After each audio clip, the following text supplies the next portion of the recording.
Apolítico, entrevista con Walmer Ramos, toma 1, clap 2.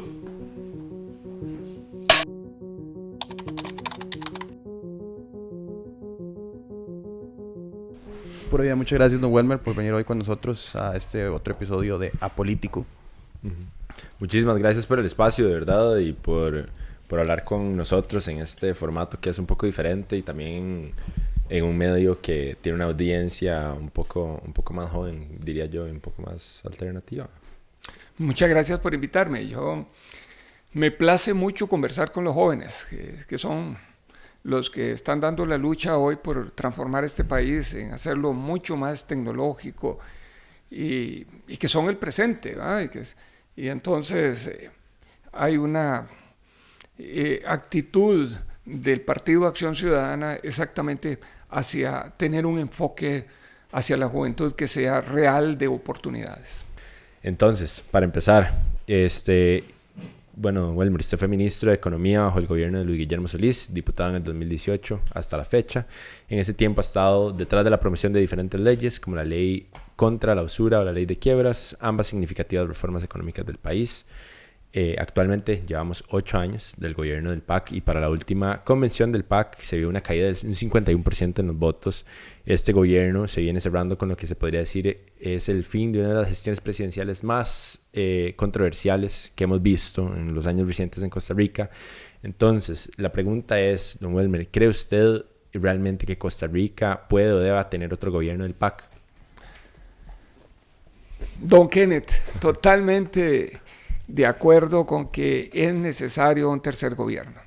Y esto no depende de cuántos gobiernos se han hecho, sino que depende de la coherencia del programa que se está presentando y también de la coherencia del candidato que está proponiendo el partido.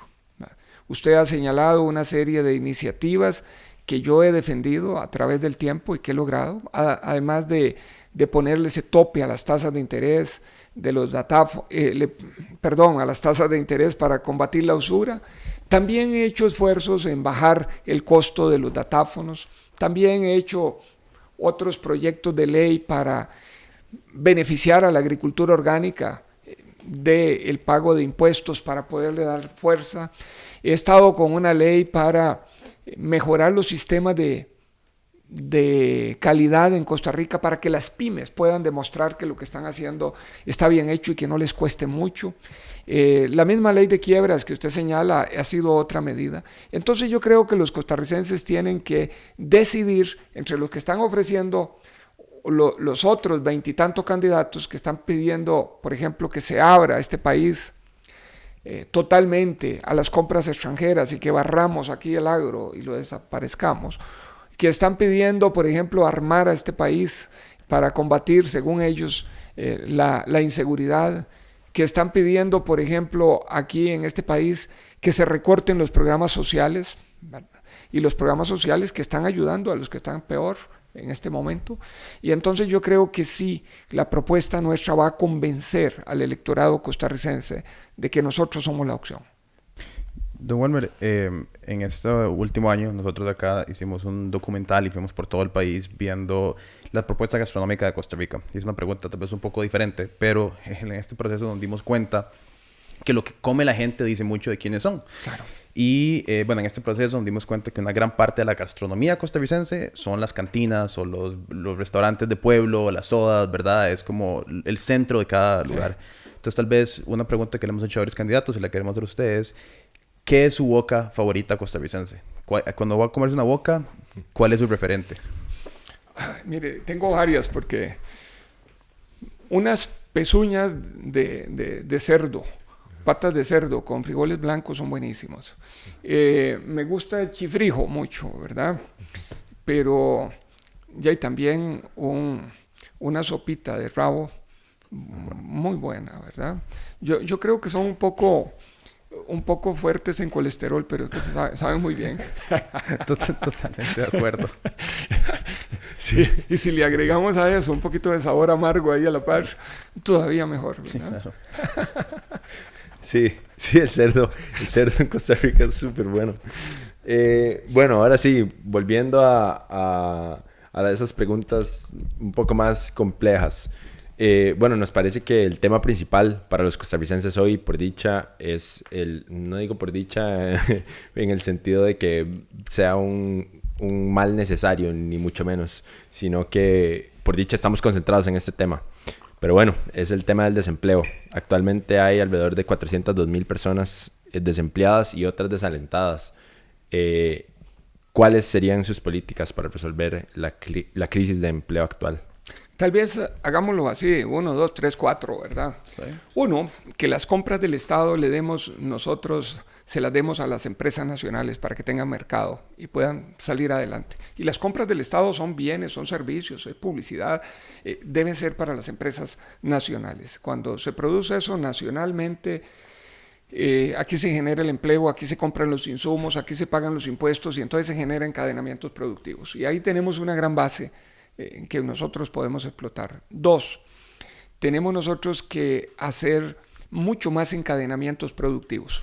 Y esto aquí tenemos grandes empresas que les está yendo muy bien, son empresas que pueden ser tractoras, que pueden jalar al resto de la economía, pero que están trayendo los insumos de afuera. Y si nosotros hacemos aquí un poquito de esfuerzo y le damos las capacidades a empresas pequeñas, pymes, que suplan de los insumos, vamos a hacer una gran cantidad de encadenamientos y vamos a mover esta economía.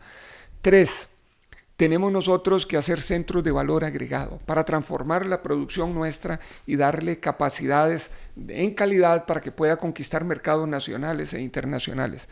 Tenemos que cambiar la filosofía de cómo gestionar las exportaciones. Hemos firmado tratados, pero no hemos abierto mercados, que son cosas diferentes. Costa Rica abre, cuando contrata un tratado, abre para que otros vendan productos fácilmente internamente, pero no encontramos la misma reciprocidad en los otros países. Y son las pequeñas empresas las que enfrentan más trabas. Tenemos que hacer mucho más diplomacia económica y exigirle a los otros países reciprocidad. En inscribir rápido un producto, en que no nos pongan reglamentaciones técnicas que nos saquen del mercado de ellos, ¿verdad? Reglamentación técnica a veces son normas de etiquetado y entonces los productos ticos no pueden entrar. Que tengamos reciprocidad para que las pymes accedan a mercados y darle acompañamiento a las pymes nuestras para que conquisten esos mercados. 4, necesitamos nosotros que poner un instituto nacional de emprendedurismo para ayudarle a los que hoy son informales a formalizarse y hacer un proceso paulatino de inserción de las empresas informales en lo que es el pago a los derechos sociales, a la caja del seguro social, el pago de impuestos, y que vayan poquito a poco insertándose, porque si les cobramos todo en un solo tiro no los vamos a poder, y eso beneficiaría a 1 millón de costarricenses que hoy están emprendiendo. Y 5, necesitamos un gran plan de refinanciación de deudas, que sea a tasas de interés bajas y a plazos largos. Muchas familias hoy en día siguen pagando tasas de interés muy altas y están a punto de perder la vivienda o están a punto de que sean los fiadores los que tengan que pagar las deudas. Y muchas pymes, no sé si 50,000 pymes, perdieron los ingresos durante la pandemia y necesitamos darle oxígeno. Y si les bajamos las tasas de interés y les ampliamos los plazos, les bajamos la cuota y les podemos dar un respiro, que eso permitirá más poder adquisitivo de las personas y le permitirá también a las empresitas salir adelante. Y el otro asunto es readecuar las condiciones principalmente para mujeres y jóvenes. Hoy en día, a pesar de que hay fondos de avales, de garantías, para que quien tenga un proyecto que es viable, factible, un buen proyecto, se lo puedan financiar si no tiene con qué poner a responder por medio de un aval. Hoy en día hay una cultura bancaria que no está aceptando los avales y eso está afectando a las mujeres y a los jóvenes principalmente, que son los que tienen menos activos para poner a responder, pero que tienen muy buenos proyectos. Hay que cambiar la cultura de la banca del Estado y la banca del Estado tiene que convertirse, toda la banca del Estado, el Banco Nacional y de Costa Rica, en bancos de desarrollo, que se han vuelto más bien bancos de lucro para consumo, etcétera, que bancos que fomenten, junto con este instituto de emprendedurismo, que también viene a ayudar a hacer acompañamiento para que las empresas se inserten y junto con los centros de valor agregado, pues logren mejorar las condiciones de los productos que hoy estamos generando. Yo creo que lo hemos hecho muy bien nosotros en atraer inversión extranjera a Costa Rica. Eso hay que fomentarlo y seguirlo haciendo. Pero lo que no hemos hecho bien es ayudar a las empresas nacionales a encadenarse con estas otras, y también no les hemos dado las condiciones para que surgen. Por eso ese instituto de emprendedurismo viene a ser el Procommerce, pero para ayudar a los de adentro. Ok. No, pero desde la perspectiva del otro lado, hemos pasado leyes importantes que hay que ponerlas en ejecución, como es la capacitación técnica para que las personas logren tener las cualidades que hoy están necesitando empresas para insertarse en el mercado laboral. Y desde esa perspectiva hemos pasado una ley del INA que va a permitir al INA darles condiciones muy favorables de entrenamiento a jóvenes y a gente que está desempleada en adquirir conocimientos en inglés, en adquirir conocimientos exclusivos en temas de digitalización. Tenemos que romper el tema con la brecha digital, y para eso vamos a hacer una reestructuración total de Fonatel para verdaderamente llegar con alfabetización digital, con acceso a medios digitales de alta calidad, de ancho de banda, pero también con acceso posible para las personas de menores ingresos, para no discriminar con esto. Hay varios puntos a los que me gustaría llegar ahorita, pero antes, para hablar un poco más del desempleo, ¿verdad? Hay ahorita una discusión entre los candidatos sobre las zonas francas, ¿verdad? Y que son útiles generadores de empleo, y de hecho que durante la pandemia vimos cómo se generaron más de 15,000 nuevas fuentes de empleo solo en zona franca. Ahora, usted es uno de los candidatos que está sugiriendo agravar a las zonas francas por medio de nuevos impuestos. Me gustaría saber por qué, y si usted piensa que esto podría de alguna manera u otra contrarrestar los implementos de empleo que estas zonas francas están generando hoy. Mire, ha sido muy mal interpretado lo que yo he dicho, ¿va? Yo no estoy por cambiarle la seguridad jurídica a ningún régimen. Zona francas puede seguir operando como está.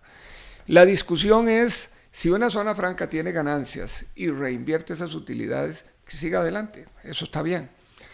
La discusión ha sido en otro sentido y se ha malinterpretado en algunos medios para generar este morbo. Lo que yo sí he dicho es que no podemos utilizar un régimen de zonas francas para deteriorar la base tributaria de este país. Y eso es diferente. O empresas que hoy están en economía común y corriente, no podemos decirles mañana pásese a una zona franca para que no pague impuestos, porque eso sí es erosionar la base tributaria. Y en Costa Rica está pasando. Y tengo que decirlo, en Costa Rica está pasando. Y eso es un mal uso de zona franca, porque ni estamos aumentando la inversión, ni estamos aumentando el empleo, y lo único que estamos dándole es un golpe a el pago de impuestos, ¿verdad? Y eso con nombres y apellidos lo he dicho, ¿verdad? Cómo está el asunto. El otro asunto es porque eso es pervertir el régimen, ¿verdad? El régimen es para atraer empresas nuevas que vengan a hacer actividades nuevas. Y eso no se vale, ¿va? Entonces, quería saber sobre las empresas que han estado haciendo esta transición. Bueno, yo le digo, Sardimar era una empresa que estaba en la economía corriente. Ajá. Hoy está en una zona franca. Dígame usted cuántos empleos nuevos se creó. Dígame usted cuánta inversión nueva se creó. Nada. Pero usted puede ponerlo ahí al otro lado, ¿verdad? Entonces, esto es uno de esos temas, ¿verdad? Entonces, si yo le permito a una gran empresa que esté aquí en Costa Rica hoy en día, generando, digamos, en un retail grande, que pase todos sus centros de costos a una zona franca y que después le venda esos costos bien caros a la economía nacional, lo que estoy haciendo es deteriorando y poniendo al resto de las pulperías a competir en condiciones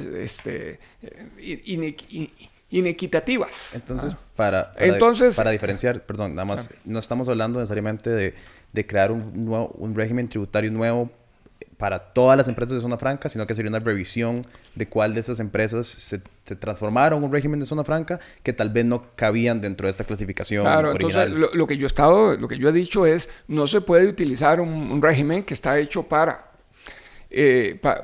atraer inversión nueva, inversión que venga a cambiar, digamos, la base productiva, por un sistema en que vengamos a deteriorar la base tributaria. Lo otro es cuando las empresas distribuyen utilidades. Si los dueños, ya eso es distribución de utilidades, ya no es impuesto a la renta, así no es distribución de utilidades. Si el empresario está en Europa, pues resulta que lo que no pagó en impuestos aquí, si no los pagó aquí, tiene que irlos a pagar allá porque ellos tienen renta mundial. Y entonces que Costa Rica, cuando es distribución de dividendos, cobre, por la distribución de dividendos, cobre impuestos. Pero eso es lo que está poniendo hoy la OCDE en el mundo. Eso es lo que Janet Yellen está diciendo. Bueno, me ha dado la razón porque yo vengo peleando de esto desde hace muchos años atrás. Si Costa Rica los exonera del pago de impuestos, entonces los pagan todos allá. Si Costa Rica se los cobra, allá se los rebajan, ¿verdad? Entonces, y eso nos podría causar un potencial peligro de que si esas personas dicen, bueno, está bien, Costa Rica ahora va a empezar a cobrar impuestos, prefiero moverme a un país donde la zona franca sí me permita esa exoneración de impuestos. Mire, Pietro, eso es una excelente pregunta. Vamos a ver. ¿Por qué vienen las empresas a Costa Rica? Resulta que el 50% de la inversión extranjera que viene hoy a Costa Rica, el 50%, la mitad, no viene a ningún régimen de bajos impuestos, viene a la economía común y corriente. Porque lo que atrae en su mayoría a las empresas no son los impuestos, sino que es que haya gente con las capacidades para generar los bienes y servicios que ellos necesitan, que haya paz social, porque ninguna empresa va donde no hay paz social, donde hay inseguridad, que haya infraestructura pública, puertos, aeropuertos, internet, buena electricidad, etcétera. Eso atrae empresas, que haya una separación entre el poder judicial y el poder político para que no hayan injusticias a la hora de dirimir alguna disputa, que haya poder adquisitivo de la población para vender sus bienes. Eso es lo que atrae las empresas. Y entre uno de esos, está el tema de impuestos. Si fueran los impuestos bajos los que atraen las empresas en el mundo, entonces Haití estuviera lleno de empresas, porque ahí sí que son bajos los impuestos, y los salarios también muy bajos, y no hay leyes ambientales casi, y entonces ahí estuvieran llenos. No, ahí no va ninguna. O Centroamérica del Norte, estuviera lleno de empresas, eso fuera un emporio de empresas, con impuestos bajos, con salarios bajos. No, necesitamos, pero para tener gente educada, para tener infraestructura, para tener nosotros paz social, necesitamos que tribute la gente. Sí. Y entonces eso es importante, pero ese balance hay que tenerlo, ¿verdad? Sí, yo creo que sí hay ejemplos. Por ejemplo, ahora que pasó la ley de cine, es interesante ver cómo, por ejemplo, Costa Rica, a pesar de tener muchos elementos de los que usted habla, ¿verdad? Nunca habíamos atraído producción audiovisual, pero digamos, Puerto Rico, Colombia, ¿verdad? Canadá, que sí tenían incentivos tributarios, sí iban a esos países, ¿verdad? Entonces yo creo que a pesar de que sí hay muchos elementos, sí hay ejemplos. Yo conozco la industria de cine, no conozco ninguna otra, yo estudié cine. Pero sí creo que es interesante ver ese riesgo, ¿verdad? Potencial de que si bien muchas empresas pueden considerar, está bien, sí, la paz social es importante, también hay muchas otras, digamos, estudios de cine que sí te dicen, bueno, no, yo prefiero ir a Puerto Rico porque me ofrecen un beneficio tributario en lugar de ir a Costa Rica porque no me están dando nada, ¿verdad? Y la historia nos dice que aquí básicamente nadie viene a grabar, entonces somos de los países más caros para Pietro, grabar. Pero ahí es que tenemos nosotros que ver cosas de manera específica, claro. No generalizar, ¿verdad? Porque hay cosas que sí generalizamos y usted tiene la razón, ahí le doy toda la razón. Lo que es cultura en Costa Rica debería de tener condiciones totalmente diferentes y nos hemos ensañado, digo yo como sociedad, no yo, en ponerle trabas a lo que es cultura. Vaya usted, trate de hacer un acto cultural bonito y se da cuenta el montón de trabas que tiene para que lo pueda llevar adelante, y no solo eso, una serie de cobros, ¿verdad?, que son abusivamente altos, ¿verdad? Y yo creo que ahí, de manera específica, en cultura, que es lo que nos da a nosotros la identidad como pueblo, lo que nos une, lo que nos hace ver parte de una sociedad con destino común, tenemos que hacer esfuerzos exactamente por bajar esas barbaridades de cargas que se le han puesto, darle más bien ayuda al sector, pero cosas específicas. Yo estoy de acuerdo en que tenemos que emprenderlas, Pietro, de acuerdo con usted. Don Welmer, ahorita que menciona toda esa tramitología que muchas veces sucede en diferentes entes públicos, Hemos visto que hay muchas propuestas como eliminar o reducir impuestos, agilizar trámites, así como el cierre o fusión de instituciones entre algunos candidatos presidenciales. Estas se presentan como soluciones para eficientizar los entes públicos y para que en lugar de que sea un obstáculo para la ciudadanía, como muchas veces se perciben, sea más bien un facilitador, ¿verdad? En su gobierno, ¿habría fusión de entes públicos, algún tipo de cierre? Y si no fuera ninguna de las anteriores, ¿cómo reformaría usted el Estado para hacerlo más eficiente? Como decían en el examen de, ¿verdad? Todas las anteriores. Entonces, ¿por qué? Mire, el Estado costarricense se requiere de reestructurar para darle eficiencia. Hay una serie de direcciones en cada uno de los diferentes ministerios que yo los reagruparía para hacer un ministerio de producción, ¿verdad? Y entonces ahí estaríamos nosotros agrupando una gran cantidad de instituciones que hoy están dispersas en el sector agropecuario y en el MEIC, ¿verdad? Necesitamos ese Instituto Nacional de Emprendedurismo, coger una parte del INA, coger una parte del MAC, coger una parte del MEIC, agrupar esto y facilitar los trámites, pero no facilitar los trámites desde la perspectiva de ponerle a la persona, al ciudadano, que llene los formularios y que vaya a una institución o a otra. Aquí tenemos que hacer una oficina de servicios públicos con 3 o 4 funcionarios de los ministerios que ya existen y ponerlos en las municipalidades especializados en hacer trámites y donde la gente llegue y le hagan el trámite. No que le pongan a llenar los formularios y a entrar a internet y busque firma digital, etcétera, etcétera, sino que le hagan el trámite y que todos los trámites se hagan de una sola vez, o sea, que se hagan simultáneos, no que los hagamos en cascada. Pero necesitamos también reagrupar instituciones en la parte social. Hay que hacer un ministerio aquí que se encargue de todo y agrupe todo lo que son las ayudas sociales. Hoy tenemos muy disperso. Tenemos el INAMO, el INA, FODESAF, el Ministerio de Trabajo, todos metidos, y entonces esto se vuelve difícil de coordinar y se vuelve caro de administrar y tenemos que ir por eso. Pero hay que estar evaluando la función pública. Si no evaluamos nosotros de manera independiente, de manera participativa, cada una de las instituciones públicas de vez en cuando, entonces no las podemos reenfocar para que hagan lo que están necesitando los ciudadanos. Vamos a ver. Muchas instituciones públicas a lo largo del tiempo siguen haciendo lo mismo, por costumbre, cuando ya más bien eso que están haciendo ya no es de impacto y entonces hay que reenfocarla. Pero lo que tenemos es un sistema de evaluación donde son los propios funcionarios los que se evalúan y cuando se autoevalúa es autojustificación lo que estamos haciendo.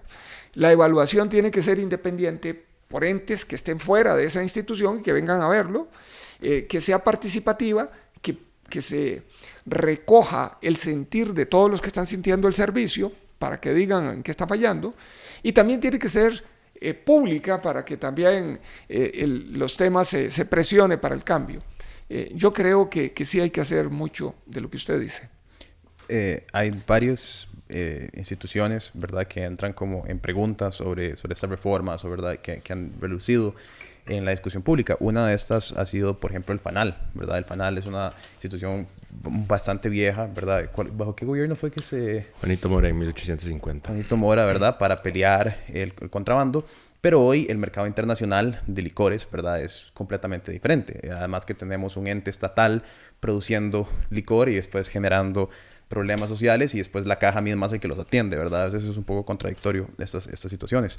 El FANAL hoy, ¿verdad?, tenemos esta situación a donde no genera comparativo a el tequila en México, ¿verdad? O con el guaro nacional o el whisky en Estados Unidos, ¿verdad? El nivel de la industria es muy diferente. Y a pesar de eso tenemos un montón de emprendedores, ¿verdad?, en Costa Rica hablando de querer destilar. Ahorita tenemos un ejemplo, se llama Cas de Luz, es un licor hecho a base ¿de qué está hecho? Se me olvida. Sí, de Cas. De Cas, ¿verdad? Que es endémico costarricense, que van hasta Alemania a destilar para poder traerlo acá y venderlo en Costa Rica, ¿verdad? La primera pregunta es si usted estaría de acuerdo con que se abriera la destilación a empresas privadas y luego qué piensa del FANAL y qué podemos hacer como instituto como el FANAL. Ok. Voy a decirle que ahí tenemos una mina de oro en FANAL. Lo que hay que hacer es reformar la ley para que la FANAL pueda asociarse con la empresa privada y desarrollar una gran cantidad de productos aquí y que pueda interactuar de manera más eficiente con la empresa privada. Pero yo creo que tenemos una gran fuente de generación de ingresos, principalmente para un sector que es el agrícola, que es el que está recibiendo algunos servicios a través del CNP con FANAL. Entonces, lo que sí hay que modificar es la ley y darle las capacidades a FANAL para que cree nuevos productos, pero que también le facilite al crecer la materia prima a una serie de empresas nacionales. Yo sigo viendo, vean los suecos. Los suecos saben quién puede distribuir el licor en Suecia, solo el Estado. Oye, distribuir no es producir. Es que las tiendas son del Estado y ellos no lo ven nada malo, porque eso les sirve para llevar adelante una serie de programas sociales y demás. Yo no digo que lleguemos a ese nivel, sino que esto sí tenemos nosotros que darle transformación para que FANAL pueda tener mucho más capacidad de generar negocios, porque sí nos estamos quedando en una situación de mucho letargo porque no tiene las condiciones. Pero ahí las alianzas público-privadas, Pietro, yo creo que pueden llevarse adelante y nos van a servir de mucho. Y luego con respecto al Recope, ¿verdad? Que de nuevo es un instituto que ha traído mucha convulsión social, ¿verdad? Y muchas personas hoy ven el instituto como uno arcaico, uno viejo, ¿verdad? Uno que no ha refinado petróleo en muchísimos años, y a pesar de eso sigue siendo un instituto muy pesado, ¿verdad? Con muchísimas personas y que de cierta manera nos encarece el combustible en Costa Rica. ¿Qué hacer con Recope? Recope hay que transformarle la ley y permitirle,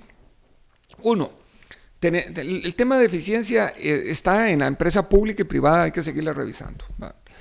Recope, la gasolina, los combustibles son caros en Costa Rica. No es tanto consecuencia del precio o de Recope, es consecuencia de que le tenemos una carga tributaria muy grande asociada, ¿va? Y del precio de los combustibles el 40% es pago de impuestos, ¿va? Pero desde esa perspectiva es ilógico que yo diga que se puede bajar los precios de los combustibles sustancialmente, pero sí hay que cambiarle la ley, hay que convertirla en una institución que pueda entrar en la investigación de otro tipo de energías, porque las energías a partir de los hidrocarburos van a ir desapareciendo, vamos hacia energías menos contaminantes. Entonces yo por ahí no vería como que hiciéramos grandes inversiones en ese sentido. Las inversiones son en investigación, más bien para generar nosotros aquí hidrógeno verde, para generar nosotros fuentes de energías renovables, ¿verdad? Pero ahí yo le daría la potestad a Recope de entrar también, junto con la empresa privada y la academia, a desarrollar nuevas formas de combustibles en Costa Rica y que lo hagamos en conjunto, ¿verdad? Yo no tengo mayor problema con eso. Tampoco es cierto que si abrimos aquí el mercado de los combustibles los precios bajan, porque si usted le quita los impuestos a Recope, Costa Rica quedaría con los precios de los combustibles más bajos de todo Centroamérica, ¿verdad? Y entonces uno lo que va a decir es, en los otros países hay impuestos bajitos, ¿verdad? Muy bajitos a los combustibles. Y resulta que en Costa Rica, si le quitamos los impuestos a los combustibles queda más bajo, quiere decir que la eficiencia también de los mercados de los combustibles no son tan buenos cuando están únicamente en manos de oligopolios, porque es que no es en manos de la competencia, es más en manos de oligopolios. Pero sí hay que darle las capacidades a Recope de transformarse en una empresa que pueda aliarse con la empresa privada para generar nuevos combustibles y nuevas formas de mover el país, menos contaminante. Entonces veríamos una apertura de Recope, digamos, a concesiones. Sí. Okay. También, bueno, ahí ahora hablando también como de reformas y cambios, ¿verdad? Hemos estado, y usted lo mencionó ahora, sobre las telecomunicaciones, y ¿verdad? Estamos entrando en una nueva era de comunicación, en especial con lo que se trata de la red 5G, por ejemplo. Hoy tenemos, veamos, Colombia ya la empezó a movilizar, Puerto Rico ya empezó con su transformación. Usted en ciertas ocasiones creo que ha mencionado que no buscaría una concesión de esa red, sino que más bien buscaríamos que el ICE la priorizara, ¿verdad? ¿Eso se mantiene con eso? ¿Cómo ve esta transformación de telecomunicaciones en Costa Rica? No, lo que yo he dicho es que antes de hacer la concesión tenemos que hacer rápidamente, y de nuevo rápidamente porque eso no se puede atrasar, a ver cuáles las necesidades que va a tener de frecuencia el Estado costarricense para que las reserve. Y el resto, que por favor lo licitemos cuanto antes. El país no puede darse el lujo de seguir en eso. Pero lo que a mí no me gustaría es que el Estado licite todo y después cuando tenemos que llevarle esos servicios al sistema de salud o al sistema educativo, entonces les cobren precios abusivamente altos al Estado y se nos convierta a nosotros eso más bien en una situación en que se nos va por ahí parte de los ingresos públicos que tanto necesitamos. Entonces, ese es el cuidado que yo he señalado. Creo que y algunos han querido hacer de esto controversia. No, yo creo que el Estado sí tiene que reservarse la parte que le corresponde para poder tener servicios o llegar, licitarlos todos, pero negociar en esas licitaciones que las necesidades del Estado para fines sociales, educación, salud, lo que es transformación de algunos sectores, llegue en condiciones sumamente favorables para que después eso no se convierta en sobreprecios que pague el Estado costarricense. Entonces, no es necesariamente una oposición a la licitación de estos servicios, sino que más bien es un entendimiento que si se va a licitar, que el Estado tenga un contrato con ellos reservado o que se verifiquen esas estructuras con el Estado y luego se abra comercialmente una posible licitación. Pero hay que hacerlo rápido. Ok, perfecto. No, súper claro. Hablando de diferentes instituciones, don Elmer, lo hemos escuchado hablar sobre la posibilidad de ver al ICE como un ente constructor. Si nos puede contar sobre eso y por qué. Mire, las capacidades que tiene el Estado hay que utilizarlas, y más en tiempos difíciles. Si metemos al ICE como un ente que pueda diseñar obra, que pueda construir obra y que pueda fiscalizar obra, estas son cosas distintas, pero que lo pueda hacer, nosotros estaríamos metiendo un agente más dentro de un apartado de la economía que es muy necesario meter competidores para poder comparar, porque ahí sí que tenemos nosotros una corrupción que ya ha salido, y que era entronizada de años, de 30 años atrás, ¿verdad? Entonces necesitamos un actor más. Y yo he dicho, el Estado tiene esas capacidades y hoy el DIE, por ejemplo, el DIE es la Dirección de Infraestructura Educativa del MEP, no tiene las capacidades para darle a las juntas de educación los servicios que necesita para llevar adelante, la ejecución de escuelas y colegios y otra infraestructura que está urgiendo. Y entonces, ¿por qué no poner al ICE, que puede diseñar esa obra, que la diseñe? ¿Y por qué no juntar al ICE con las municipalidades que tienen capacidades también para que construyan, en vez de poner a las juntas de educación que lo que están haciendo es postergando esto en el tiempo porque no tienen esas capacidades hoy en día que necesitamos generar empleo? El ICE junto con las municipalidades lo hemos visto alrededor de de las grandes represas, cómo genera construcción de vivienda, de puentes, de carreteras, etcétera. Y entonces, en vez de volver a rebotar al al MOP, que ya perdió todas esas capacidades, el ICE las tiene y entonces lo ponemos nosotros a funcionar. Claro, vigilando la eficiencia, y nos va a servir para comparar con la empresa privada en cuanto a calidad, en cuanto a precio y en cuanto a tiempo que duran la ejecución de esas obras, ¿verdad? Porque aquí tenemos empresas privadas que están construyendo San Ramón, San Carlos desde hace 30 años y que no terminan, ¿verdad? Entonces ahí podríamos nosotros aprovechar eso fuertemente. Don Welmer, ¿y no sería como tanto problemático, digamos, meter a ICE a trabajar con las municipalidades, que también hemos visto que en las municipalidades, pues, ¿verdad? Hay muchísimos casos de corrupción también. Sí, como lo hemos visto recientemente. Entonces, ¿cómo evitar que esto vuelva a suceder o que más bien sea como un tipo de cáncer, digamos, que se traspasa al ICE, por decirlo así? No, yo esperaría que si le encontramos pulgas al perro, ¿verdad? Matemos las pulgas y no matemos el perro, ¿verdad? Para acabar con las pulgas, ¿verdad? Que hay que tener cuidado. Si hay municipalidades corruptas, lo que hay que hacer es caerles a la corrupción, pero no podemos pensar nosotros que ya nunca más le vamos a dar a las municipalidades. Lo que hay que meter es transparencia. Y en ese sentido, nuestro plan de gobierno lleva condiciones para que todas las licitaciones que se hagan en el país uno pueda saber cuántos fueron los que participaron, por qué se escogió a alguien, a qué precio, cuántas son las adendas que se están metiendo en cada una de esas licitaciones y transparentar esto. Hoy SICOP no está haciendo eso. Y necesitamos todas las compras públicas, nosotros visualizarlas para que haya transparencia.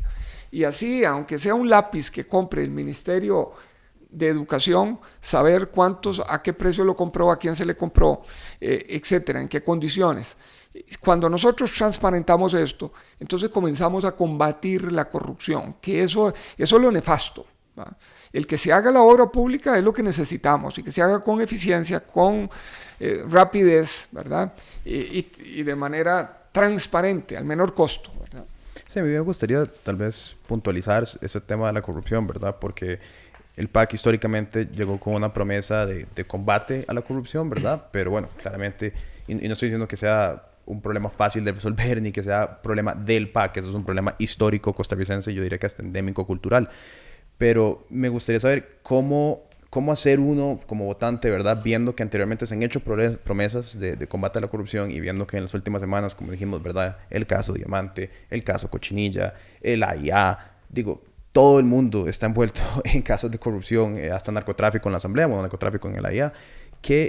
¿Cómo hacemos para crear una propuesta de combate a la corrupción? ¿Qué podemos realmente pensar va a venir en un gobierno para ayudarnos aquí? Bueno, usted sugiere esto de transparencia, pero verdad, es un tema muy complejo. Pietro, vea, gracias por esa pregunta. Una cosa es decir que no va a haber corrupción y otra cosa es decir que vamos a combatir la corrupción, ¿verdad? Y entonces yo creo que ahí es donde se confunden, ¿verdad? Pensar que no va a haber corrupción, yo creo que es iluso. Hay gente que se va a portar mal. Lo que pasa es que no puede haber impunidad. Y en el pasado sí la hubo, aquí en Costa Rica. Ustedes vean cuando se dio, para poner un ejemplo, la trocha. Todo el asunto de la trocha. ¿En qué paró? No. En nada. ¿Allanaron casa presidencial? No. Eso demuestra que había poder político metiéndose en el poder judicial para que las cosas se disimularan de alguna manera. Hoy en día usted ve la división de poderes funcionando. El asunto es que no haya impunidad, porque aquí pueden decir ustedes cualquier país, Suiza, y Suiza de vez en cuando aparecen casos de corrupción. Lo que pasa es que no hay impunidad. Y entonces yo creo que en esto sí que se ha evidenciado cuando la hay la corrupción, ponerla bajo el tapete, ¿verdad? Y que sea el otro asunto que ha habido es que hay un interés sí muy grande de algunos de querer enfocar esto y decir que eso es culpa del PAC. Cuando emerge el caso de la Cochinilla, eso no es culpa del Partido Acción Ciudadana. Ahí son casos de 20 años atrás, cuando el PAC ni siquiera seguro existía, que vienen dándose. Y tuvo que existir, no sé, año y resto de escuchas telefónicas para que el mismo Poder Judicial encontrara evidencia de una cosa que era una verdad a gritos que se daba aquí y que no se podía ver, pero eran mandos medios que ni siquiera han sido nombrados por el PAC, es más, destituidos algunos por ministros del PAC que luego los habían restituido procesos judiciales, ¿verdad? Entonces, cuando se da el caso de las municipalidades, vaya a ver si hay alcaldes del PAC. Ahí no hay alcaldes del PAC. Al contrario, usted puede ver de dónde son, de cuál partido político son los alcaldes. Yo creo que entonces sí, que el combate a la corrupción no es un tema de partidos, tiene que ser un tema nacional de todos, que nos lleve a poner transparencia como esto. Eso comparto, y eso es lo que quería nada más puntualizar, que sí, ciertamente no es un tema de que un partido u otro partido pueda entrar, pero que si no hemos visto necesariamente un gran esfuerzo por crear esos organismos de transparencia actualmente, ¿verdad? Y es difícil de pensar, ¿verdad? Tras el gobierno de Guillermo Solís, con casos muy grandes de corrupción, este gobierno ahora, ¿verdad? Y no necesariamente vimos estos motores como los que usted se refiere ahora, ¿verdad? Como estos de transparencia a las licitaciones, ¿verdad? Entonces era como, tal vez a veces es complicado generar esta confianza en el votante, ¿verdad? Diciendo como, no, ahora sí, ¿verdad? Porque, y estoy claro, yo no estoy diciendo que fue del PAC el Cochinilla ni el Diamante, porque es imposible atribuir, ¿verdad?, 40 años de mandos medios de corrupción. No, pues hemos avanzado en legislación, hemos avanzado muchísimo en legislación. Eso hay que reconocerlo. Este país, antes los funcionarios públicos ni siquiera hacían un informe de cuántos eran los bienes que tenían antes de que entraban a la función pública o que salían. Hoy en día eso es fiscalizado. Hoy en día hay total transparencia, digamos, desde la perspectiva del patrimonio de un funcionario público. Hoy hemos pasado ley anticohechos, ¿verdad? Pero y leyes fuertes, ¿verdad? Últimamente hemos pasado una legislación anticohecho muy fuerte. El cohecho es esto de ponerse de acuerdo para beneficiar a alguien en el Estado. Antes aquí se hacían nombramientos a dedo. Antes, hasta hace 12 años, un político llegaba y decía quién iba a ser el que estaba en la dirección regional, quién iba a ser policía, a quién se le daba placa de taxi, a quién se le nombraba, a quién se le daban becas o bonos de vivienda. Hoy en día todo eso se transparentó. Sí hemos avanzado mucho, todo eso se transparentó, y el político que se meta hoy en día a señalar a quién se beneficia o no, hay una ley de tráfico de influencias que se aplica, y se aplica de verdad, ¿verdad? Y antes esa era la norma, ¿verdad? Entonces yo creo que sí hemos ido avanzando, y por eso han ido apareciendo estos casos, y por eso se ha ido saneando. Yo, en lugar de que cuando sale un caso de estos, claro que a uno le duele, pero yo celebro porque vamos en la buena vía de ir saneando las cosas. Y a veces extirpar un cáncer significa una operación dolorosa, pero es para bien de todo el cuerpo. Igual este es el cuerpo social y este es el país que necesitamos, y esos temas dolorosos son en beneficio de un país más transparente. Don Welmer, ahorita que estamos tocando el tema de transparencia, por ahí en las elecciones internas del PAC vimos que hubo un poco de controversia, ¿verdad? Con alegaciones de que hubo fraude de parte de partidarios suyos y tal. Y queríamos saber, ante tanta división que parece ser que hay dentro del PAC, queríamos saber cómo usted podía unificar el partido también para legislar y para gobernar, digamos. Mire, en el PAC lo que pasa es que nosotros hicimos una elección, la diferencia era muy pequeña, entonces hasta el último voto había que contarlo, ¿verdad? Porque entonces ahí generó estrés por parte de algunos. Hubo un tribunal interno del PAC con la participación de las 4 tendencias. En el conteo de los votos los contaron y revisaron los actas y las firmas y todo, y se pudo constatar que todo estaba perfecto. Y entonces eso genera un poco de estrés en todas las agrupaciones políticas, perdón. Sí, porque notamos que duraron un poco más de una semana, ¿verdad? En presentar los resultados. Revisando todo, mire, sí. a satisfacción de todo, ¿eh? De todos. Hasta las firmas se revisaron, y entonces cuando un proceso voto a voto se revisan quiénes firmaron cada boleta y demás, eso más bien da más confianza, más transparencia a las partes. Pero eso a nosotros no nos dividieron. Dividido quedó Liberación, ¿verdad? En que participó Rolando y después se fue. O por ejemplo, los demás partidos, ¿verdad? Que se han ido separando. A lo interno, esto es lo normal en un proceso político. Pero las diferencias no han sido de enfoque. Tenemos una ruta clara. Hoy usted ve la propuesta programática que el partido ha presentado al electorado costarricense, el plan de gobierno, y está integrado todo lo que presentaron la tendencia de doña Carolina, la de Welmer, la de Marcia y la de don Hernán Solano, todas adentro, además de lo que aportaron los grupos de mujeres. La juventud hizo algo lindísimo, que hizo un Congreso Nacional Ciudadano en que hizo aportes, pero trascendentales, y ahí están incluidos. Entonces, hoy estamos unidos en medio de una propuesta programática y una visión de país. Don Wilmer, pero este gobierno ha visto un montón de renuncias de ministros y ha sido como muy inestable en ese sentido. Entonces, tal vez, no sé, ¿verdad? Es un poco paradójico como ver o pensar en unificación cuando más bien uno ve que el gobierno del PAC ha estado como muy inestable. No, yo le digo eso, y usted tiene razón en señalar eso. Sí, se fue Edna Camacho, no era del PAC, se fue el señor Pisa, no era del PAC, se fue el señor Garnier, que tampoco era del PAC, se fue doña Rocío, que no era del PAC, en fin, ¿verdad? Entonces... Edgar Mora no era partidario. No es del partido, no es del PAC, él pertenece a uno que se llama Curridabat Siglo XXI. Y entonces lo que le digo es que un gobierno de unidad nacional, seguro que se dan muchos cambios. Eso, el partido ha permanecido unido. Yo le digo que de los ministros PAC, la mayoría están ahí, ¿verdad? Casi todos. Pero sí, no sé, no quiero como poner como demasiado... Pero sí hay ejemplos. Paola Vega, por ejemplo, salió, ¿verdad? Sí. Se independizó tras decir que no estaba sintiéndose representada dentro del gobierno, ¿verdad? Tal vez más allá de decir como... Es nada más esa pregunta, es como...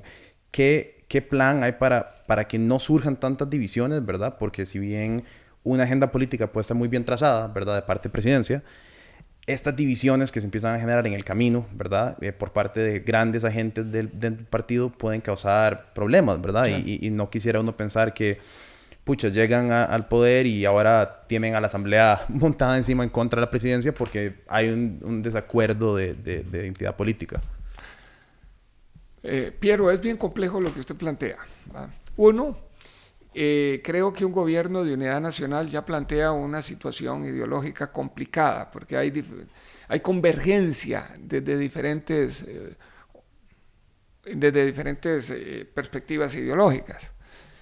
Y dos, cuando eso ya hace que uno vaya pensando en que desacuerdos que se den en el camino pueden llevar a esas rupturas. Yo creo que el asunto no es ponerse de acuerdo en personas, sino es ponerse de acuerdo en agendas cuando se hacen los grandes acuerdos políticos entre partidos. Y si nos ponemos de acuerdo en agendas, es mucho más fácil ir en una sola vía. Pero también usted señala otra cosa interesante. Cuando vemos la conformación de la política nacional, el poder legislativo toma una importancia muy grande, porque hoy en día es el que aprueba o desaprueba o modifica los presupuestos de la República. Y los presupuestos de la República no son más que la materialización del plan de gobierno del Ejecutivo.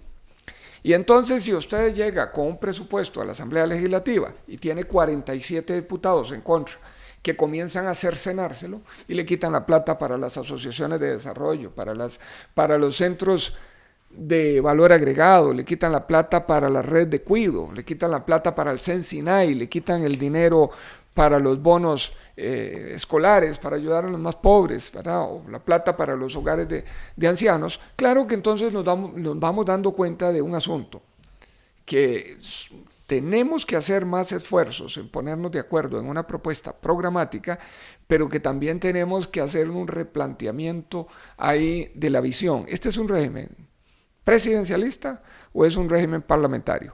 Y hay que planteárselo bien, porque la Asamblea tiene demasiado poder para poder frenar a un ejecutivo. Sí. 100%. Quería saber si usted estaría a favor de un régimen parlamentario.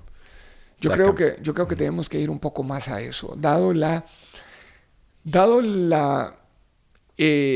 fragmentación política. Tenemos que ir hacia acuerdos, pero nosotros lo podemos lograr mientras tanto en hacer lo que están haciendo los otros países, como España, ¿verdad? Como los países europeos, ponernos de acuerdo en una gran agenda y llegar a un gran acuerdo entre todos, pero sobre agendas, para poder generar aquí mucho más dinamismo, digamos, en el accionar del Estado. Claro. Sí, resulta súper interesante, de hecho, ese cambio, ¿verdad? Porque es una gran parte de la ingobernabilidad que se le asume a Costa Rica. Hablando de diferentes cosas que han causado división, por ejemplo, de agendas en la Asamblea, por parte tal vez de una minoría, pero es interesante preguntar. Ahora hay una ley, y usted mencionaba ahora que este Ministerio del Emprendedurismo o Instituto del Emprendedurismo, ¿verdad? Ayudaría a las pymes, ¿verdad? Y las personas. Pero también sobre los trabajadores independientes, ahora hay una ley que busca condonar las deudas que tienen estos trabajadores con la caja para poder formalizarse, ¿verdad? Sabemos que alrededor de la mitad del país no logra de tributar con la caja porque o no tienen los recursos o tienen 15 años que no lograron ser formales. Ahora finalmente son formales, pero le quieren retroactivamente cobrar millones de colones que no tienen. ¿Qué opina usted de esta reforma? ¿Cómo se forman esos cobros? Yo creo que tenemos que hacer algo en ese sentido, ¿verdad? Y que tenemos que darle las capacidades a la Caja del Seguro Social para que pueda llegar a acuerdos con estas personas. Y creo también que si no lo hacemos rápido y no lo hacemos bien, lo que vamos a hacer es perpetuar la informalidad. Y entonces la caja ahí, la junta directiva de la caja tiene que ponerse la mano en el corazón para que, dadas las capacidades que le dé la Asamblea Legislativa, porque haya autonomías. Estoy diciendo esto porque la autonomía de la caja es una autonomía constitucional, ¿verdad? Y entonces eso es una decisión que tiene que tomar la junta directiva de la Caja del Seguro Social. Pero yo creo que eso va en buena vía. Ahora, hay que tener claro que es condonar al que peleando buena lid ha tenido, o por las que las circunstancias lo han llevado a eso, está en esa situación, no contra los evasores, ¿ah? que sí pudiendo pagar y teniendo capacidad de pago no lo han hecho. Claro. Yo creo que ahí tenemos nosotros que accionar. Claro, sí, es interesante porque sería una minoría, digamos, los evasores comparado la gran cantidad de costarricenses, ¿verdad?, que están en situación de pobreza o situación de trabajo informal que no lo han logrado. Sobre ahorita actualmente, y no tengo el número del plan que pasaron, pero hay un proyecto de ley actualmente que se está impulsando.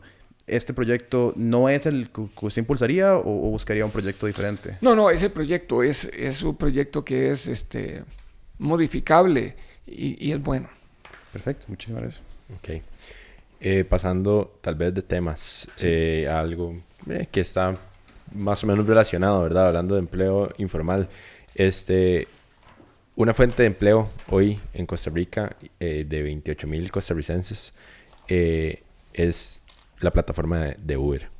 Entonces, queríamos saber si usted está a favor de regular Uber y otros servicios similares, legalizarlo, ¿cómo lo haría? Mire, todas las plataformas ya son una realidad y eso tenemos que aceptarlo, que son una realidad. La tecnología nos llevó a esto. Lo que tenemos nosotros que hacer es lo que están haciendo los países europeos, es poniendo una base regulatoria, porque los servicios públicos tienen que ser, también tiene que haber defensa del consumidor y tienen que tener un marco legal que les dé el sustento. Y yo creo que lo que tenemos que hacer es generar ese marco legal, pero no podemos pensar que vamos a poder nosotros prescindir de herramientas que hoy ya existen y que de alguna manera están llenando un vacío y tenemos sí que hacerlo, ¿verdad? Y entonces la regulación ya la están haciendo países, ¿verdad? Yo he estado viendo que Inglaterra, por ejemplo, hace poco vi que había metido ya dentro del marco legal la regulación de muchas de estas plataformas. Yo estaría en ese sentido, de darles la legalidad y el marco legal que las lleve adelante, pero transparentando, ¿ah? No se vale que una plataforma esté facturando en otro país los servicios que está dando aquí para no pagar impuestos de acá. Estoy hablando de la plataforma, ¿verdad? Porque eso ya sí pega con la ilusión y con otro tipo de cosas que ahí yo no estaría de acuerdo. Ok, entonces su propuesta sería regular lo promedio de que Uber pague, o sea, que se paguen impuestos acá. Sí, y también la relación que se da laboral, que la establezcamos claramente cuál es. Y también que si alguien va en un auto de Uber, sepamos que si tiene un percance, que haya una protección de parte de quién y cómo, ¿verdad? Porque no se vale dejar a las personas desamparadas. Entonces, como servicio público hay que darle cierto marco legal. Y ya los países europeos veo que han ido generando los mecanismos para poner en regla estas opciones. Sí, hay ciertos estados en California que va a pasar una ley similar. Sobre la educación, bueno, ahorita nos estamos enfrentando a un rezago educativo muy serio en Costa Rica. Tenemos varios años en donde, y en los últimos años en especial, ¿verdad? Por las huelgas, por tanto de los profesores como de los sindicatos, a donde llamaron a estudiantes a protestar al lado de ellos. La pandemia, ¿verdad? Vimos un agravo enorme de la educación a distancia. De hecho que ahora, bueno, en el programa de Kenneth en Welcome to Chepe sacamos una noticia hace poco a donde hablábamos de que alrededor de un 90% de los estudiantes que sí llegan a las universidades, a la UCR y al TEC, reprueban el examen de admisión de matemática. ¿Qué hacemos con la educación en Costa Rica, Welmer? ¿Cómo mejoramos ese rezago que cada día se agrava más? Mire, eso ha sido uno de los puntos medulares, de los puntos de más trascendencia dentro de nuestro programa, de nuestra propuesta. Estamos haciendo el método educativo más feo posible. Cuando de cada 100 estudiantes que entran a primaria, solo 50 salen con bachillerato en tiempo, estamos demostrando que 50% no es que hay deserción, no, es que los expulsa el sistema. Porque el sistema los intimida a esos 50. Ahí hay un asunto grave que hay que ver, pero es método. Hicimos un método que el que comete un error lo señalamos, lo estigmatizamos, ¿verdad? Lo culpabilizamos de cometer un error, cuando la educación es cometer errores y a base de la rectificación ir creando conocimiento, ¿verdad? Entonces, ese método hay que cambiarlo. Yo siempre pongo un ejemplo, y aquí como estamos en un programa de jóvenes, ustedes me van a permitir poner el ejemplo. Había un señor que tenía un perro muy amigo de él, ¿verdad? Juguetón, amigo, que apenas él salía, el perro ya estaba a la par de él tratando de jugar. Un día se le enfermó. Y lo llevó del veterinario y el veterinario le dio tratamiento, pero al final le dice, tenés que dármele 10 cc de bacalao todos los días. Y entonces el hombre se compró el bacalao, compró una jeringa, le abría el hocico al perro y le metía presión el bacalao, el perro medio ahogándose, se lo trataba de tragar ahí y a poco rato, cuando eran 3 días, cuando el hombre salía con la jeringa, con bacalao, el perro huía y gemía y andaba intimidado por allá y era un costo agarrarlo. Hasta que un día en el forcejeo tiró el bacalao al piso el hombre y se fue a traer algo para limpiar. Y cuando llegó el perro estaba lamiendo el bacalao, estaba chupando el bacalao del suelo. Al perro le gustaba el bacalao, lo disfrutaba. Lo que no le gustaba era el método, cómo se lo daban. A la fuerza, que le abrían el hocico, se lo metían a presión, etc. Lo intimidaba el método. Este ejemplo que nos sirva de ejemplo para lo que estamos haciendo con la educación. El método que estamos empleando es un método que intimida a la gente. Si hay algo que quiere las personas son saber, entender, educarse, adquirir sabiduría. Eso es innato de nosotros. Pero resulta que no lo hemos hecho así, sino que hemos hecho un método al contrario. Que el que comete un error lo calificamos o lo descalificamos, ¿verdad? Porque cuando usted califica, el que no llega en la nota lo descalifica.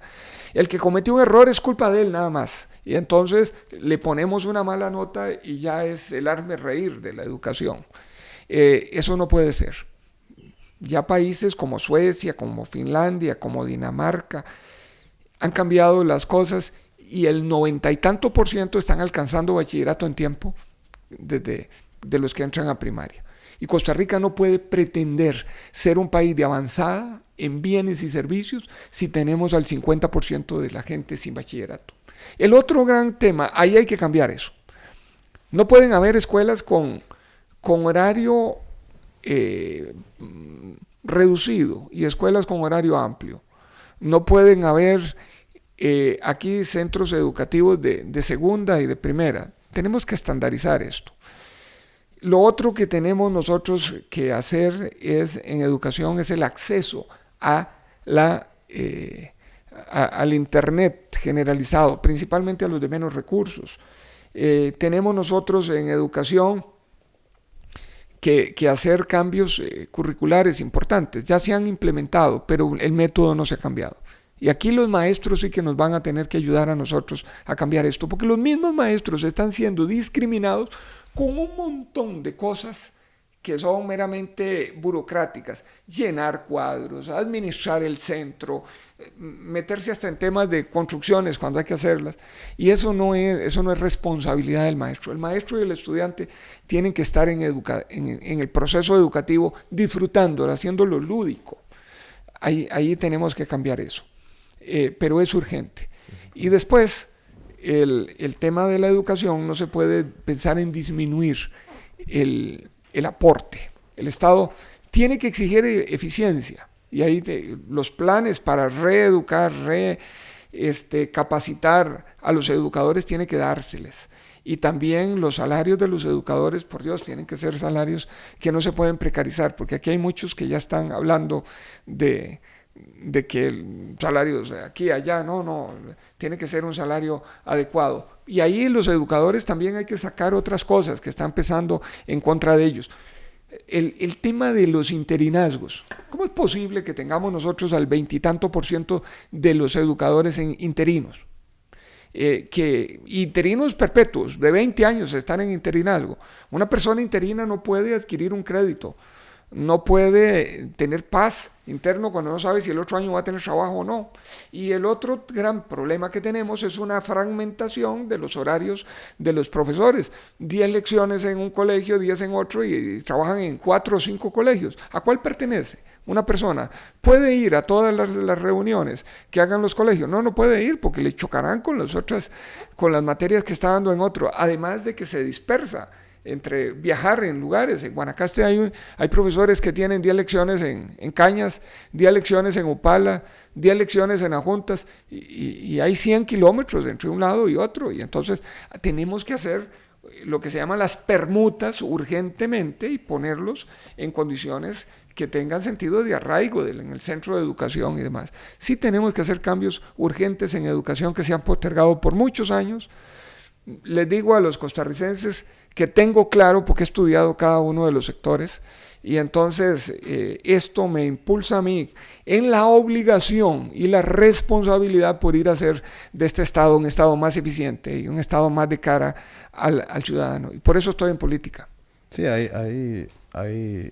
bueno, esta semana, ¿verdad? Creo que la administración del MEP ha pasado por momentos muy controvertidos, ¿verdad? Tenemos, por ejemplo, me gustaría preguntarle qué piensa sobre lo que sucedió con las pruebas FARO, ¿verdad? Y esta recolección de información que se le pidió a estos niños al respecto de su condición socioeconómica. Yo protesté esa barbaridad que hicieron, ¿verdad? Me pareció muy mal. Uno meter ahí una adenda a esas pruebas en que se mete con la vida de las familias a través del niño, me pareció que era un despropósito. Yo salí con un video señalando que eso no era aceptable. Ahora, en cuanto a las pruebas FARO como tal, yo he estado de acuerdo porque nos permiten evaluar mejor, para saber dónde están los problemas. Y yo creo que sí es una herramienta importante. Las pruebas FARO, no extraer información de carácter confidencial de las familias. Claro. Y luego, bueno, hablamos sobre, por ejemplo, la eficiencia del MEP, ¿verdad? Porque este año hemos visto cómo las compras que realizan al CNP, ¿verdad? En muchos casos están muy sobrevaluadas, ¿verdad? Tenemos el caso, si no mal recuerdo, un kilo de huevos estaba muy por encima del valor del estándar, ¿verdad? Y el mismo muchos grupos salieron a decir que no solo eran más caros, sino que la calidad no necesariamente estaba al margen, ¿verdad? ¿Cómo afrontarnos a esta eficiencia de compras y en especial cuando se involucra el CNP, un organismo del Estado que debería, si no mal que bien, ser mucho más barato, ¿verdad? Que para la escuela, ¿verdad? Para los colegios. Yo creo que ahí tenemos nosotros, vamos a ver, no es distribuir la herramienta, es transparentar la herramienta. Y entonces ahí nosotros lo logramos bien si lo transparentamos. Ahora, en esto hay mucha controversia, ¿verdad? Yo estaba viendo que el problema era entre el pago de 1 kilo de huevos, que el sector privado lo pagaba en 800 colones y el MEP lo estaba pagando en 1.200. Algo así, sí. Pero si usted se iba 2 años para atrás, se encontraba que aquí habían 3 proveedores grandísimos que le vendían hasta en 2.200 el kilo de huevos 3 años atrás al Estado. Y ahí no hubo ninguna protesta. Pero ahora que habían 100 pequeños productores entregándole al gobierno y cobrando la mitad, entonces se levanta la protesta, ¿verdad? Entonces yo digo, también hay que ver, porque yo no me quedo, generalmente cuando veo estas cosas, me voy a ver qué ha pasado para atrás y hago estudios comparativos, ¿verdad? Y entonces me encuentro en ese tipo de cosas. Yo sí creo que el mecanismo del CNP y del PAI es importante porque le puede comprar a muchos pequeños de manera directa y pagarle mejores precios. Les pongo un ejemplo. Hoy en día un quintal de frijoles que lo vende un agricultor en Upala, le pagan 24,000 colones.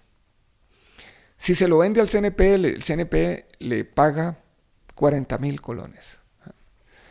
Pero si el PAI va y lo compra a un intermediario, se lo vende en 65 o 70,000 colones. Yo prefiero que se lo compre al agricultor de manera directa en 40, que el Estado no pague 62, sino que se ahorre esos 22,000 pesos y que el productor no reciba 24, sino que reciba 40. Aquí gana todo, gana el productor y gana el Estado. Ese mecanismo es urgente de que lo hagamos. Yo prefiero que los aguacates los venda a Copane, o como se llama, la Asociación de Productores de Aguacates de la zona de Los Santos, a 2,000 colones al CNP, que no que haya un intermediario que le pague 1,000 colones al productor y después venga y se lo venda en 4,000 al Estado. ¿Me explico?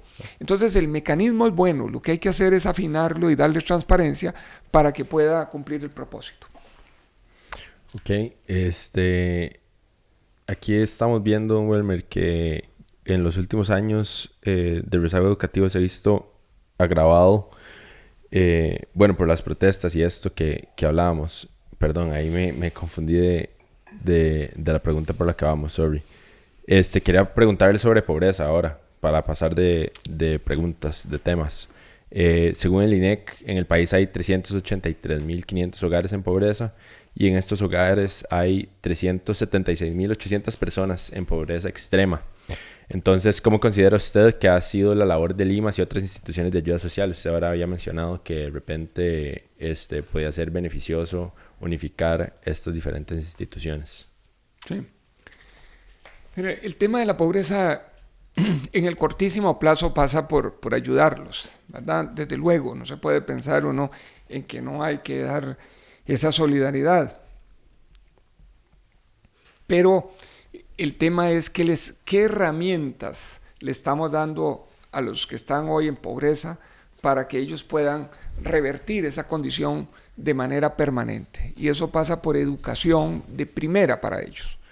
Y entonces ahí tenemos nosotros un planteamiento importante en que todas las escuelas urbano-marginales grandes deberían de tener horarios ampliados. Y cuando digo horarios ampliados son de 12 horas.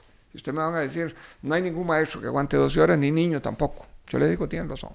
No estoy diciendo de 12 horas porque ahí lo que hay que meter en esas escuelas es que el niño llegue a las 6 de la mañana, desayune, tenga un sitio seguro, estudie, que tenga el acompañamiento para hacer las tareas que no tiene en la casa, que tenga acceso a un segundo idioma, que tenga acceso a todo lo que le llaman que se llaman los clubes, las otras materias extracurriculares, que tenga un sitio seguro donde estar, que muchas veces no lo hay en el hogar, que tenga acceso también a un lugar donde jugar, interactuar con otros, y que al cabo de la tarde los padres que trabajan puedan pasar a recogerlos a ellos en la tarde. Pero ahí tenemos entonces que agrupar. Sería MEP, como una red de cuidado, digamos. El MEP, red de cuidado, el patronato, el INAMO. Deberíamos de meterlos, ¿verdad?, juntos para que pudiéramos nosotros de veras darle la mejor educación a los más pobres. 1, 2, necesitamos generar empleos. Y generar empleos, por eso es que yo les hablaba antes de la reactivación económica desde adentro y desde abajo. Que las compras del Estado nos ayuden a generar mercados seguros y entonces que le demos nosotros cambios. Vamos a ver, la capacitación que tenga estas personas, ¿verdad?, sean acompañadas a largo plazo por el Estado, ¿verdad?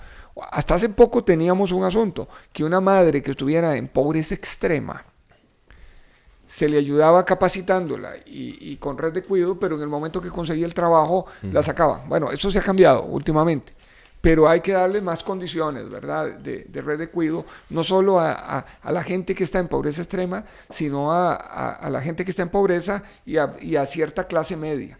Porque, ojo, la red de cuido es un asunto importantísimo que tenemos que generalizar en este país. Y cuando digo eso es porque culturalmente le hemos puesto nosotros a las mujeres la responsabilidad de cuidar a los niños y de cuidar a los ancianos. Eso es cultural. Y cuando uno ve las cosas son culturales, le parece que son normales y no son normales. Entonces, necesitamos generar red de cuidos a bajo costo o a costo, hay que ver si se puede socializar esto, pero para que los niños puedan tener un sitio de estimulación temprana, que también ayuda muchísimo a la educación después, posteriormente.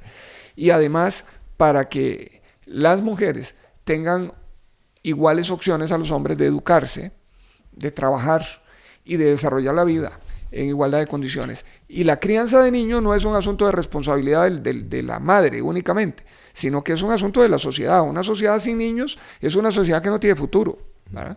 Y entonces esto es urgente que nos lo replanteemos y hay que empezar a generar esas redes de cuidado generalizadas en Costa Rica y puede ser de financiamiento mutuo, pero hay que ir adelante con esto y eso lo tenemos nosotros en nuestro plan de gobierno para impulsarlo. ¿Usted diría que actualmente estamos logrando como esa erradicación de la pobreza extrema con todo lo que ya tenemos, digamos? El modelo no demuestra eso. Por eso es el cambio de modelo que yo estoy diciendo, de que hay que darle fuerza aquí desde adentro, desde la educación, desde generar las compras del Estado, de sacar a los que están hoy en la informalidad a la formalidad, desde esa perspectiva, porque el modelo que se aplica desde hace 40 años ha venido manteniendo una pobreza del 20% de la población, que no debe ser un asunto meramente de estadística. Esa gente que está viviendo muy mal y que no se vale que un país como el nuestro, que tiene capacidades, no lo haga. ¿Cómo se aseguraría usted de que llegue a la ayuda social ahí donde tiene que llegar, digamos? Bueno, hay que seguir transparentando lo que es la ayuda social para que se dirija de manera justa hacia los que tiene que llegarle, pero creo que tenemos que redoblar esfuerzos en los sistemas de educación, en los sistemas de acceso al trabajo, en lo que es capacitación para estas poblaciones. En fin, este es el esfuerzo que hay que hacer, pero focalizado, para ayudarles a ellos. Ahora, o dirigido hacia ellos, pero no se vale que una escuela, digamos la Carpio, los niños no salgan bilingües. ¿Por qué si el niño va a un colegio privado, si sale bilingüe, y si va a una... No, tenemos nosotros también que hacer evaluaciones de las condiciones, pues tenemos que cambiar de método también. Claro. Bueno, ya estamos como terminando el tiempo acá. Quería nada más entrar en una última parte que es sobre la pandemia y la salud, ¿verdad? Porque parece que, bueno, viendo lo que está pasando en Europa ahorita, en Israel, que esto va para largo y que si usted llegara a gobierno probablemente tendría que enfrentarse a muchos de los problemas que estamos viviendo hoy con la pandemia. Por lo cual, primero me gustaría saber ¿cómo clasificaría usted la reacción que tuvo este gobierno en torno a la pandemia, en torno a las medidas que se tomaron? Muy buena. Si hay algo que ha hecho bien este gobierno es el manejo de la pandemia. Y cuando digo muy buena, la nota que yo le pondría tal vez es de 95. Y ustedes me dicen, ¿por qué no el 100? Bueno, porque ya son asuntos meramente de apreciación mía. En algunos pequeñitos campos podría uno diferir, pero eso ha sido excelente el tratamiento.